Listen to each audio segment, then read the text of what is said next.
flux. So we are going to discuss what is photon flux. Alright, so you all can note down photon flux. Okay, so it is defined as the number of photons. First let us write down the definition. It is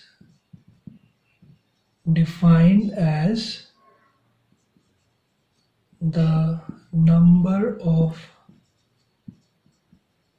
photons incident on a normal surface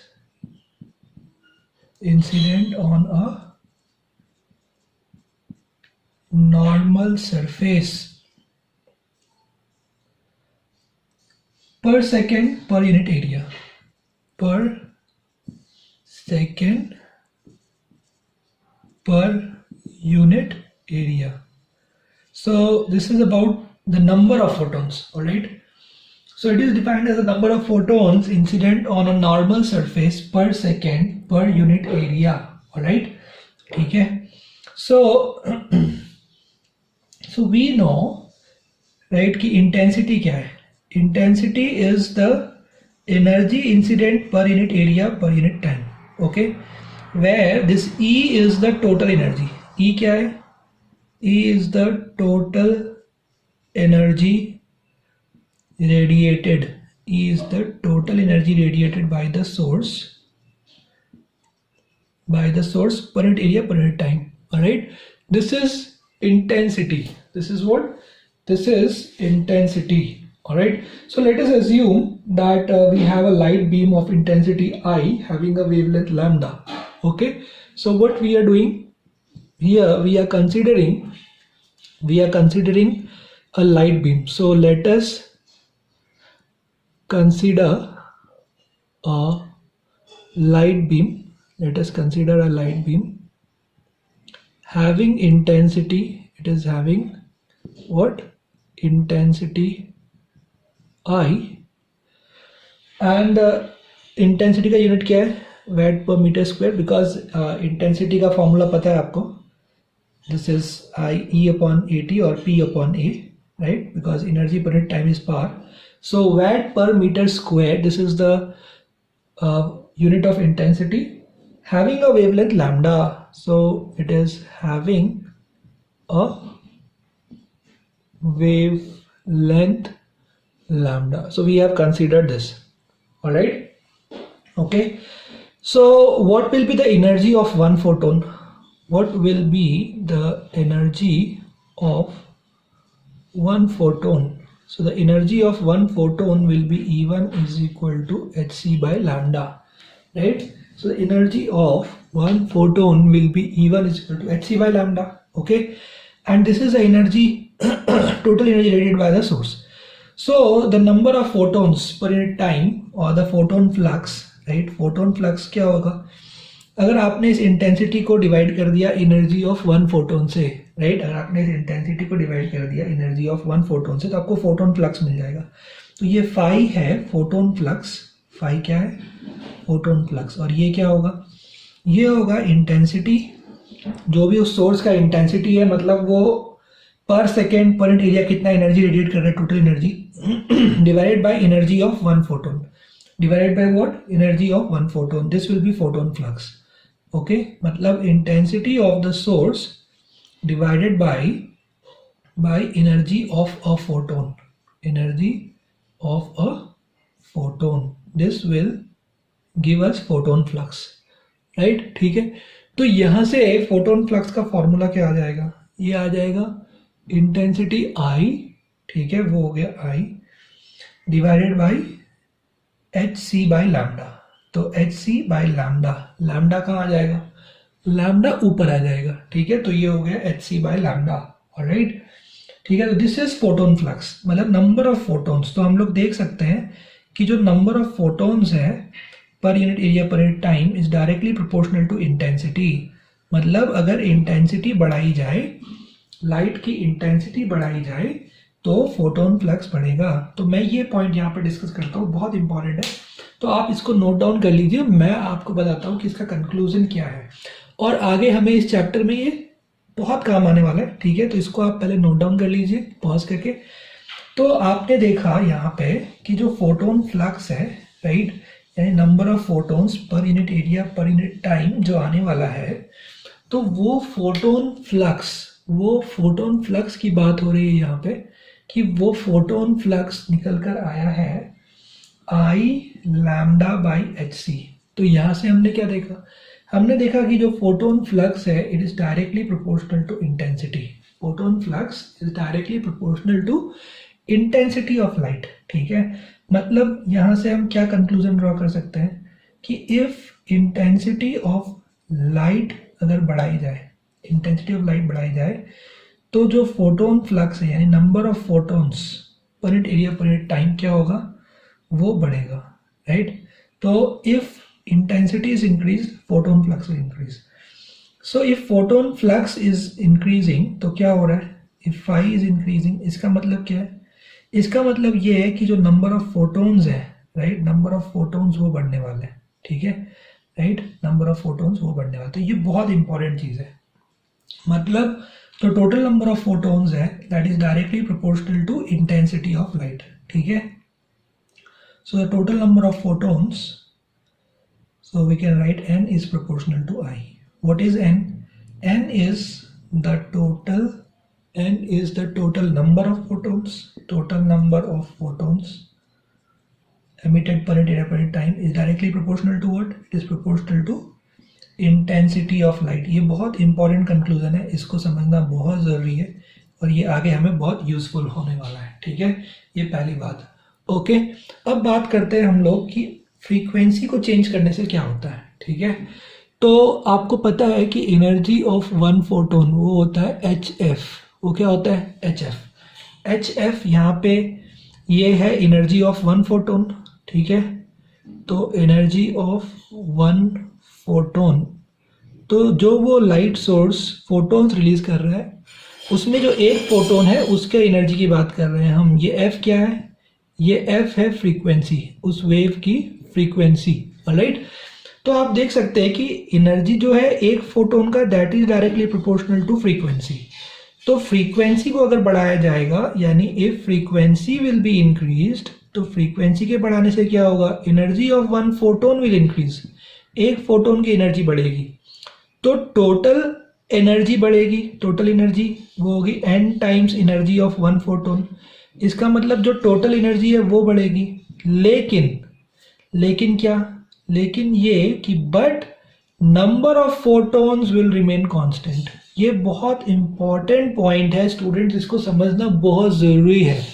हम लोग यहाँ पे जो ये समझा रहे हैं तो पूरा फोटो इलेक्ट्रिक इफेक्ट इसी कंसेप्ट पे बेस्ड है, राइट। अगर आपको ये पूरा चैप्टर तभी समझ में आएगा जब आपको ये कॉन्सेप्ट समझ में आ जाएगा। ठीक है, तो यहाँ पे आपने देखा कि जो फोटोन फ्लक्स है, number of photons emitted per unit area per unit time is directly proportional to intensity, और इंटेंसिटी बढ़ाने से फ्लक्स बढ़ने वाला है। फ्लक्स बढ़ने का मतलब क्या है, नंबर ऑफ फोटोन्स बढ़ रहा है पर सेकेंड जो वो सोर्स एमिट कर रहा है। इसका नंबर ऑफ फोटोन्स जो सोर्स एमिट कर रहा है is directly proportional to intensity of light. ठीक है, ऑलराइट। तो कभी भी इंटेंसिटी बढ़ेगा तो नंबर ऑफ फोटोन बढ़ेगा, कभी भी इंटेंसिटी बढ़ रहा है तो नंबर ऑफ फोटोन बढ़ेगा ही बढ़ेगा। ये चीज समझना बहुत जरूरी है। ठीक है, तो यहाँ पे क्या है कंक्लूजन ये है कि if intensity is increased then what will happen, then the number of photons per unit area per unit time, या एन या फ्लक्स आप कह लो, फोटोन फ्लक्स, ठीक है, वो इंक्रीज होगा, फोटोन फ्लक्स इंक्रीज होगा। तो ये कंक्लूजन है, ये बहुत इंपॉर्टेंट है समझना। लेकिन जो एनर्जी है एक फोटोन का वो एच एफ होता है। ठीक है, तो फ्रीक्वेंसी बढ़ाने से क्या होगा हम वो देख रहे हैं कि फ्रीक्वेंसी का इफेक्ट क्या है, इंटेंसिटी का इफेक्ट क्या है। क्योंकि इस चैप्टर में ये दो इंपॉर्टेंट चीज है, एक है फ्रीक्वेंसी और एक है इंटेंसिटी। कि फ्रीक्वेंसी बढ़ाने से क्या इफेक्ट होने वाला है और इंटेंसिटी बढ़ाने से क्या इफेक्ट होने वाला है। तो जब हम फ्रीक्वेंसी बढ़ाएंगे, क्योंकि energy of one photon H F होता है, तो फ्रीक्वेंसी बढ़ाने से एक जो फोटोन है उसका एनर्जी बढ़ने वाला है। ठीक है, फ्रीक्वेंसी बढ़ाओगे एनर्जी ऑफ एक फोटोन बढ़ने वाला है।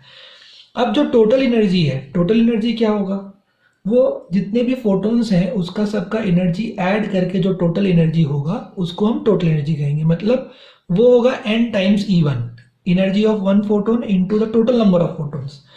तो अभी फ्रीक्वेंसी बढ़ाने से ये बढ़ने वाला है, n नहीं बढ़ने वाला है, n कांस्टेंट रहेगा। राइट। फ्रीक्वेंसी बढ़ाने से कभी भी नंबर ऑफ फोटॉन्स नहीं बढ़ते, फ्रीक्वेंसी बढ़ाने से एनर्जी ऑफ वन फोटोन बढ़ता है, और वो बढ़ता है तो टोटल एनर्जी बढ़ जाता है, ठीक है।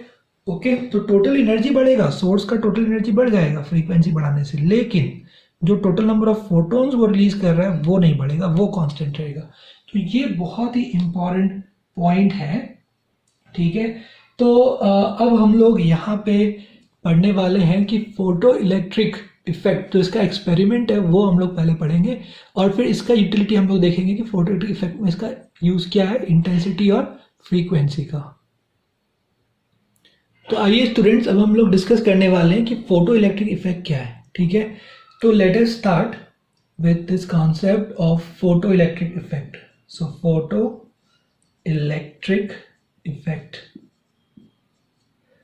तो पहले हम लोग इसका डेफिनेशन लिख लेते हैं। Let us write down the definition कि what is this photo electric effect, ठीक है। सो व्हेन इलेक्ट्रोमैग्नेटिक रेडिएशंस, आप लोग भी लिख लीजिए, नोट डाउन कर लीजिए। When electromagnetic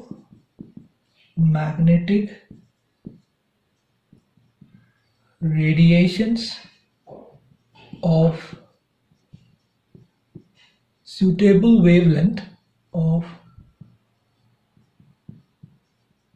suitable wavelength are incident on a metallic surface,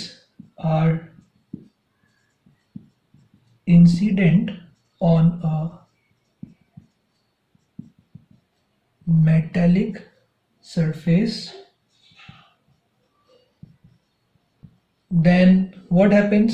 Then waves are emitted, या फोटॉन्स जो है वो बाहर निकल के आते हैं मेटल के सरफेस से, waves are emitted. This phenomenon is called photoelectric effect, ठीक है। तो मैं आपको इसको पहले एक सिंपल सा डायग्राम समझाता हूँ कि जैसे मान लीजिए कि अपने पास कोई एक मेटल सरफेस है, इस तरह से एक मेटल सरफेस है, ठीक है। ओके, तो ये हमने ले लिया एक मेटल सरफेस, और यहाँ पे एक अपने पास सोर्स है, सोर्स ऑफ लाइट। तो ये जो सोर्स है, इस सोर्स से जब सूटेबल वेवलेंथ, सूटेबल फ्रीक्वेंसी का लाइट यहाँ पे गिरेगा, राइट, जब ये फोटोन यहाँ पे गिरेगा, तो यहाँ पे आप देख सकते हैं कि जो यहाँ पे हम लोग यहाँ लिख रहे हैं कि देन वेव्स आर एमिटेड, नहीं, देन इलेक्ट्रॉन्स आर एमिटेड, ठीक है। Photo electric effect, okay. So photo electric effect का मतलब क्या है? When electromagnetic radiations of suitable wavelength are incident on a metallic surface, then electrons are emitted from that surface. This phenomenon is called as photoelectric effect. तो यहाँ पे हमने एक source ले लिया है, तो ये सोर्स जो है, यहाँ से ये जो लाइट एनर्जी एमिट कर रहा है उसका फ्रीक्वेंसी f है, तो वो एनर्जी हर एक फोटोन जो है यहाँ पे वो hf एनर्जी लेके आ रहा है। एक सिंगल जो फोटोन है उसका एनर्जी क्या है? hf। और अगर वो एनर्जी सफिशिएंट है तो वो यहाँ से इलेक्ट्रॉन को बाहर नॉकआउट कर देगा, तो इलेक्ट्रॉन इस तरह से बाहर निकल के आ जाएंगे, इलेक्ट्रॉन के बीम, राइट, इलेक्ट्रॉन इस तरह से बाहर निकल कर आएगा। इसको हम लोग कहते हैं फोटो इलेक्ट्रिक इफेक्ट। यानी यहाँ से फोटोन मेटल पे इंसिडेंट है, तो ये जो मेटल है, इस मेटल पे ये फोटोन क्या है? इंसिडेंट है, और इस फोटोन के पास सफिशिएंट एनर्जी है, इतना एनर्जी है कि ये इस मेटल के सरफेस से जो उसके टॉप मोस्ट लेयर्स है वहां से वो इलेक्ट्रॉन को बाहर इजेक्ट कर सकता है। अंदर के लेयर के भी इलेक्ट्रॉन्स कभी कभी बाहर इजेक्ट हो जाते हैं, ऐसी कोई बात नहीं है, वो हम डिस्कस करेंगे आगे डिटेल में। तो जो इलेक्ट्रॉन्स है ये बाहर एमिट हो जाते हैं, तो फोटोन की वजह से इलेक्ट्रॉन का एमिशन हो रहा है, इसलिए इसको फोटो इलेक्ट्रिक इफेक्ट कहते हैं। This is known as photo electric effect. तो मैं आपको यहाँ पे कुछ एग्जाम्पल्स देता हूँ कुछ मेटल्स के। तो कुछ एल्काली मेटल्स हैं जैसे कि लिथियम है, सोडियम है, पोटेशियम है, सीजियम है, ऐसे कुछ मेटल्स और भी हैं, ठीक है। ये सब जो है फोटो इलेक्ट्रिक शो करते हैं, ठीक है। उसके बाद जिंक, कैडमियम, मैग्नीशियम, ये भी जो है फोटो इलेक्ट्रिक इफेक्ट शो करते हैं विद अल्ट्रा वायलेट लाइट। तो इसमें जो है आपको यूवी रेज यूज करना पड़ता है। फिर और इसमें विजिबल लाइट पे भी ये आपको फोटो इलेक्ट्रिक इफेक्ट दे देते हैं, राइट। विजिबल लाइट पे भी ये आपको क्या दे देते हैं, ये आपको फोटो इलेक्ट्रिक इफेक्ट ये शो करता है। तो ये आइडिया है कि फोटो इलेक्ट्रिक इफेक्ट क्या है, ठीक है। तो इसका एक एक्सपेरिमेंटल सेटअप हम लोग यहाँ पे ड्रॉ कर लेते हैं। Let us draw an experimental setup, ठीक है। कि और उस एक्सपेरिमेंट से हम कुछ कंक्लूजन्स ड्रॉ करेंगे, कुछ अंडरस्टैंडिंग हमारा और बढ़ेगा फोटो इलेक्ट्रिक इफेक्ट का। तो इसलिए सबसे पहले हम लोग यहाँ पे वो एक्सपेरिमेंटल सेटअप हम लोग ड्रॉ कर लेते हैं, ठीक है। तो यहाँ पे आप भी ड्रॉ कर सकते हैं मेरे साथ। तो यहाँ पे इस तरह से हम लोगों ने एक ये क्यूब ले लिया और इसके अंदर दो प्लेट्स ले लिए, ये एक प्लेट ये एक प्लेट ले लिया, ठीक है। और यहाँ पे ये इस तरह से इधर एक हम लोगों ने एमीटर कनेक्ट किया है, ऑलराइट। और यहाँ से हम लोगों ने एक वोल्ट मीटर कनेक्ट किया हुआ है, ठीक है। क्योंकि हमें देखना है करंट कैसे वेरी करेगा और जो पोटेंशियल ड्रॉप हमने लगाया है, राइट। हमें इसमें एक पोटेंशियल ड्रॉप कनेक्ट किया, उस पोटेंशियल को जब हम वेरी करेंगे, इस V को जब हम वेरी करेंगे, राइट, तो फिर उसका इफेक्ट इस पूरे सेटअप पे क्या होगा, तो वो हमें देखना है, राइट। तो करंट को वेरी करने के लिए हमें क्या चाहिए, हमें एक वेरिएबल रजिस्टर चाहिए, मतलब हमें एक रियोस्टैट चाहिए। तो हम लोगों ने यहाँ पे एक रियोस्टैट कनेक्ट करके रखा हुआ है, ओके। और ये है बैटरी, राइट। बैटरी तो चाहिए क्योंकि वही इसमें एनर्जी का सोर्स है, वो एनर्जी प्रोवाइड करेगा, राइट। तो ये इस तरह से हो गया है। आई होप समझ में आपको डायग्राम कि हमने क्या किया है यहाँ पे। और यहाँ पे, राइट, यहाँ पे हम लोगों ने एक सोर्स ले रखा है, सोर्स ऑफ लाइट, ठीक है। तो ये जो सोर्स ऑफ लाइट है, तो यहाँ से ये रे इस तरह से इंसिडेंट होगा इस पे, तो ये होगा आपका E = h म्यू, और तब यहाँ से इलेक्ट्रॉन्स इस तरह से बाहर निकलेंगे, ठीक है। तो अब हम लोगों को इस एक्सपेरिमेंट में स्टडी करना है कि ये जो सोर्स है, इस सोर्स का इंटेंसिटी I है, सोर्स का जो जो जो जो यहाँ पे सोर्स है, लाइट जो वो एमिट कर रहा है, उसका फ्रीक्वेंसी f है। तो हमें इसमें ये स्टडी करना है कि जब हम इंटेंसिटी चेंज करेंगे तो करंट पे क्या इफेक्ट होगा, जब हम फ्रीक्वेंसी चेंज करेंगे तो करंट पे क्या इफेक्ट होगा, जब हम पोटेंशियल चेंज करेंगे तो करंट पे क्या इफेक्ट होगा, और जब हम पोटेंशियल वेरी करेंगे और हम फ्रीक्वेंसी कांस्टेंट रखेंगे तो करंट पे क्या इफेक्ट होगा, जब हम पोटेंशियल वेरी करेंगे, करंट को आई इंटेंसिटी को कांस्टेंट रखेंगे तो करंट पे, तो करंट किस तरह वेरी करेगा। तो हमें बेसिकली यहाँ पे इस तरह से हमें ये सारे जो कॉम्बिनेशन से ये हमको स्टडी करना है, ठीक है, ओके।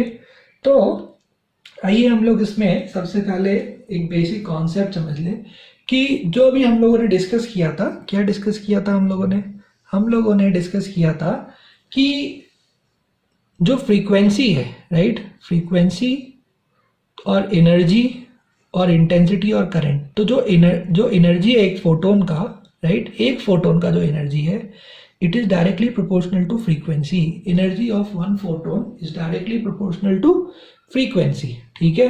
मतलब जब भी यहाँ पे फ्रीक्वेंसी को बढ़ाया जाएगा तो क्या होगा, फ्रीक्वेंसी को बढ़ाया जाएगा तो जो एनर्जी है एक फोटोन का वो बढ़ेगा, ये हमने देखा था, राइट। और अगर फ्रीक्वेंसी को बढ़ाया जाएगा तो जो इंटेंसिटी है वो उस पर कोई फर्क नहीं पड़ेगा, नंबर ऑफ फोटोन्स पे कोई फर्क नहीं पड़ेगा, और फ्लक्स, फोटोन फ्लक्स, ये जो चीजें हैं ये कांस्टेंट रहेंगी। यानी फ्रीक्वेंसी को चेंज करने से कभी भी इंटेंसिटी, नंबर ऑफ फोटोन्स जो है per unit area per unit time, यानी फ्लक्स, इस पे कोई फर्क नहीं पड़ने वाला है।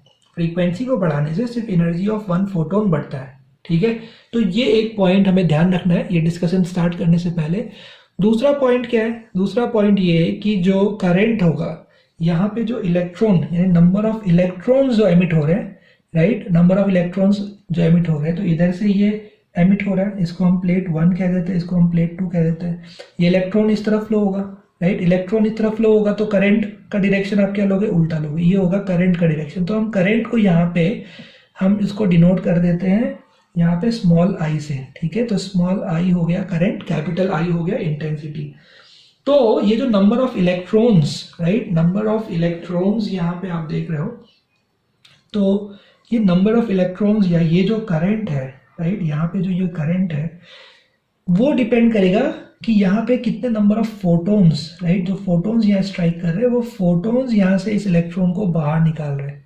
वो फोटोन्स यहाँ पे स्ट्राइक करके मेटल के सरफेस पे, वो जो सरफेस पे जो इलेक्ट्रॉन्स है, फ्री इलेक्ट्रॉन्स है, उस इलेक्ट्रॉन्स को ये अपना एनर्जी देते हैं, ये फोटोन उनको अपना एनर्जी ट्रांसफर करते हैं और वो एनर्जी लेकर ये इलेक्ट्रॉन इस मेटल के सरफेस से बाहर निकलता है। ठीक है, उस एनर्जी को लेकर ये इलेक्ट्रॉन इस मेटल सरफेस से बाहर निकलता है, राइट, और बाहर निकलता है और फिर इस प्लेट 1 से प्लेट 2 में आ जाता है और इस तरह से सर्किट पूरा होता है। तो इस तरह से इसमें करंट फ्लो करता है, राइट। इसको हम लोग कहते हैं फोटो इलेक्ट्रिक करंट। हम लोग उसको क्या कहते हैं? हम लोग इसको कहते हैं फोटो इलेक्ट्रिक करंट। तो इस फोटो इलेक्ट्रिक करंट को मैंने आई से रिप्रेजेंट कर दिया, ठीक है। तो ये जो यहाँ पे नंबर ऑफ फोटोन्स है, जो ये नंबर ऑफ फोटोन्स यहाँ पे जो फोटोन्स इसको स्ट्राइक करने वाले हैं, राइट, ये जो फोटोन्स यहाँ पे इसको स्ट्राइक करने वाले हैं, तो ये जो नंबर ऑफ फोटोन्स है, ये नंबर ऑफ फोटोन्स ये किस पे डिपेंड करता है? इंटेंसिटी पे। तो इसका मतलब अगर हमने इंटेंसिटी को बढ़ाया, तो क्या होगा? तो नंबर ऑफ फोटोन्स बढ़ेंगे। अगर हमने इंटेंसिटी को बढ़ाया तो नंबर ऑफ फोटोन्स बढ़ेंगे, फ्लक्स बढ़ेगा, ऑलराइट। लेकिन इससे एनर्जी पे कोई फर्क नहीं पड़ेगा। एनर्जी जो है एक फोटोन का वो क्या रहेगा? कांस्टेंट। एक फोटोन का एनर्जी जो है वो कांस्टेंट रहेगा। लेकिन जो टोटल एनर्जी है सिस्टम का, टोटल एनर्जी बढ़ेगा। जो सोर्स का टोटल एनर्जी है वो बढ़ने वाला है। सोर्स का टोटल एनर्जी क्या होता है? वो होता है number of photons into energy of one photon, जो मैंने आपको समझाया था आपको, राइट। तो एनर्जी जो होता है टोटल एनर्जी वो बढ़ेगा जब भी हम फ्रीक्वेंसी बढ़ाएंगे। तो यहाँ पे हम ये कह सकते हैं कि जो टोटल एनर्जी है वो बढ़ेगा, ठीक है। तो ये यहाँ पे इस पॉइंट्स को लेके हम लोग आगे डिस्कस करेंगे कि इस एक्सपेरिमेंट में क्या होता है, राइट। पहली बात आपको ये समझनी है, ये जो पूरा सेटअप है, इस पूरे सेटअप में ये एक प्लेट है, यहाँ पे एक सुटेबल हमने प्लेट ले रखा है, राइट। एक जो ऐसा प्लेट ले रखा है जो फोटोइलेक्ट्रिक इफेक्ट शो करेगा। जब उस पर light of suitable frequency will be incident on this plate, when light of suitable frequency will be incident on this plate, तो यहाँ पे इलेक्ट्रॉन उस फोटोन का एनर्जी एब्जॉर्ब कर लेगा। इलेक्ट्रॉन क्या करेगा? उस फोटोन का एनर्जी एब्जॉर्ब कर लेगा और एब्जॉर्ब करके वो यहाँ से इस प्लेट से निकल जाएगा बाहर, इजेक्ट हो जाएगा। तो क्या हुआ यहाँ पे? तो यहाँ पे ऐसा हुआ है कि electron will be ejected from the metal surface. तो वो इजेक्ट क्यों हुआ? क्योंकि उसको उतना एनर्जी मिल गया कि वो मेटल के सरफेस से बाहर निकल सकता है। और वो एनर्जी उसको किसने दिया? वो एनर्जी उसको फोटोन ने दिया, ठीक है। जो भी यहाँ फोटोन है, जो ये लाइट है, उस फोटोन ने उसको एनर्जी दिया। इलेक्ट्रॉन यहाँ से इजेक्ट हुआ, वो इजेक्ट होके प्लेट 1 से वो प्लेट 2 पे पहुंचा और फिर उसने ये सर्किट कंप्लीट की। तो उसने यहाँ पे करंट यहाँ पे जो है वो सेटअप हो गया, ठीक है। करंट यहाँ पे सेटअप हो गया। तो जब तक ये सोर्स को आप ऑन रखोगे, जब तक ये सोर्स ऑन रहेगा, तब तक इसमें आपको करंट, यानी ये जो एमीटर है ये हमें क्या दिखाएगा? ये हमें करंट दिखाएगा। और जैसे ही हम इसको ऑफ कर देंगे, यहाँ पे इस सोर्स को हम बंद कर देंगे, ऑफ कर देंगे, तो ये फोटोन्स भी नहीं आएंगे। फोटोन्स नहीं आएंगे तो इलेक्ट्रॉन भी नहीं निकलेगा, और इलेक्ट्रॉन नहीं निकलेगा तो ये सर्किट कंप्लीट नहीं होगा और यहाँ पे करंट नहीं दिखाई देगा, करंट जीरो हो जाएगा। यानी अगर इंटेंसिटी जीरो है, मतलब आपने ऑफ कर दिया, आपने उसको ऑफ कर दिया और एक भी फोटोन नहीं आ रहा है, मतलब इंटेंसिटी जीरो है, तो करंट भी जीरो होगा। और अगर इंटेंसिटी, यानी आपने उस सोर्स को ऑन कर दिया और इंटेंसिटी है उसका, कुछ भी प्रॉपर इंटेंसिटी है, मतलब इंटेंसिटी है लाइट का और प्रॉपर फ्रीक्वेंसी है, सुटेबल फ्रीक्वेंसी है, तो क्या होगा? तो यहाँ पे आपको करंट दिखाई देगा, ठीक है। तो यहाँ पे हमें ये दो बात समझनी बहुत जरूरी है कि जो एनर्जी है एक फोटोन का जो यहाँ पे आ रहा है, उस एनर्जी का उस फोटोन का जो एनर्जी है वो फ्रीक्वेंसी के प्रोपोर्शनल है डायरेक्टली। तो अगर वो एनर्जी सफिशिएंट है, उसको हम थ्रेशोल्ड एनर्जी कहते हैं। उसको हम क्या कहते हैं? Threshold energy. अगर थ्रेशोल्ड एनर्जी सफिशिएंट है, या एनर्जी जो है वो थ्रेशोल्ड एनर्जी के बराबर या थ्रेशोल्ड एनर्जी से ज्यादा है, तो यहाँ से एक फोटोन रिलीज होगा, यहाँ से एक इलेक्ट्रॉन बाहर आएगा। तो इलेक्ट्रॉन उस एनर्जी को एब्जॉर्ब करके एनर्जी, यहाँ जो इलेक्ट्रॉन है वो इस तरह से बाहर निकल जाएगा, ठीक है। इलेक्ट्रॉन बाहर निकलेगा तो वो, उसको हम कहते हैं photo electric effect. Alright students, तो अभी अगले लेक्चर में हम लोग डिस्कस करने वाले हैं कि ये थ्रेशोल्ड एनर्जी क्या है और थ्रेशोल्ड फ्रीक्वेंसी क्या है, ठीक है। और वहां से हम लोग आगे इस जो हमने सारे इफेक्ट्स हम हैं वो एक एक करके देखेंगे कि इंटेंसिटी बढ़ाने से क्या होता है, फ्रीक्वेंसी बढ़ाने से क्या होता है, करंट पे क्या इफेक्ट होता है। ठीक है, ये सब चीज़ें हम लोग पूरा डिटेल में डिस्कस करेंगे। तो यहाँ तक पहले आप इस चीज़ को समझ लीजिए, और अभी हम लोग इस जो भी चीज़ है वो नेक्स्ट लेक्चर में इसको हम लोग डिस्कस करेंगे। ठीक है।